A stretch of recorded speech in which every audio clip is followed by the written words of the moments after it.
আমি ৩ বছর পর নানার বাড়ি গেছি, অনেক ভালো লাগছিল। আনাহিতা অনেক সৌভাগ্যবান, কারণ সে মায়ের নানার বাড়ি বেড়াতে গেছে বলে। বিশেষ একটা কারণে কিন্তু নানার বাড়ি যাওয়া। আসসালামু আলাইকুম, সবাই কেমন আছে? সকাল সকাল কিন্তু গুছিয়ে গাছিয়ে তারপর কিন্তু দুপুরের সময় নানার বাড়ি চলে আসলাম অনেক একটা বিশেষ কারণে। তো কারণটা অবশ্যই এই ভিডিওর মাধ্যমে বলে দেবো, ভিডিওটা সম্পূর্ণ না দেখলে বুঝতে পারবেন না। এখানে কিন্তু আনাহিতা চারিদিকে দেখতে দেখতে আমার নানার বাড়ির ভিতরে, মানে গেটের ভিতরে ঢুকছিল আর কি। তো নানিকে ডাক দিলাম যে নানি চলে আসো আনাহিতার পাশে।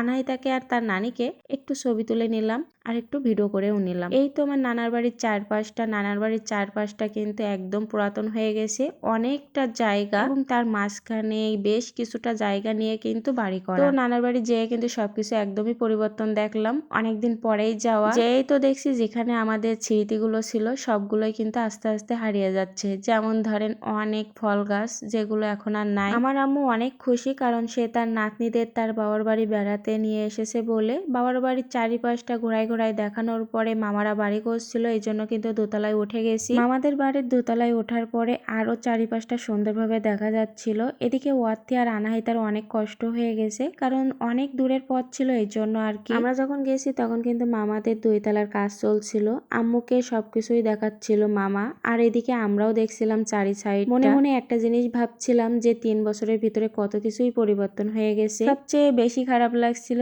ছোটবেলায় এসে যখন যে ঘর বাড়িতে উঠতাম, সেই ঘর বাড়ি এখন শুধুই স্মৃতি, আর সেখানে কিন্তু এখন ভাড়া দেয়া। যদিও মন খারাপ হচ্ছিল, তারপরেও কিন্তু ভালো লাগছিল। যাই হোক, আনাহিতার হাত ধরে 2 তলার সিঁড়ি দিয়ে আমরা কিন্তু উপরে উঠছিলাম। যতই উঠছিলাম জায়গাগুলো কিন্তু ততই ভালো লাগছিল। তো অনেক ভালো লাগার পরে এখান থেকে এবার কিন্তু আমরা চলে যাব বড় মামার বাড়ি। মামাদের বাড়ির সামনে একটা কুল গাছ ছিল, সেখান থেকে আম্মু কুল পেড়ে দিচ্ছিল, এদিকে আনাহিতা কুল নেবে বলে ছুটে দৌড়ালো। সবচেয়ে বেশি ভালো লাগে গাছ থেকে কুল পেড়ে খাইলে, সেই কুলগুলো খেতে কিন্তু বেশিই ভালো লাগে। যাই হোক, বাবার বাড়ি এসে আম্মার তো একদম ওড়াধরা মন হয়ে গেছে। আর বাবার বাড়ি আসলেই কিন্তু মেয়েদের মন মানসিকতা একদমই স্বাধীন হয়ে যায় আর অনেকটা ভালো লাগে। যেখানে ছোটবেলায় স্মৃতি কাটিয়ে বড় হয়ে তারপর কিন্তু অন্য জায়গায় যাওয়া, এই হলো মেয়েদের জীবন। এদিকে আম্মু বেশ কিছুটা কুল করার পরে আনাহিতা একটা কুল নানির কাছ থেকে নিচ্ছে, কিন্তু খাইলো না, কুলটা ধোয়া ছিল না, এর জন্য আর কি। আনাহিতাকে আজকে কেমন লাগছে সবাই একটু কমেন্টে জানাবেন। তারপর আমরা রেডি হচ্ছি বড় মামার বাড়ি যাব বলে।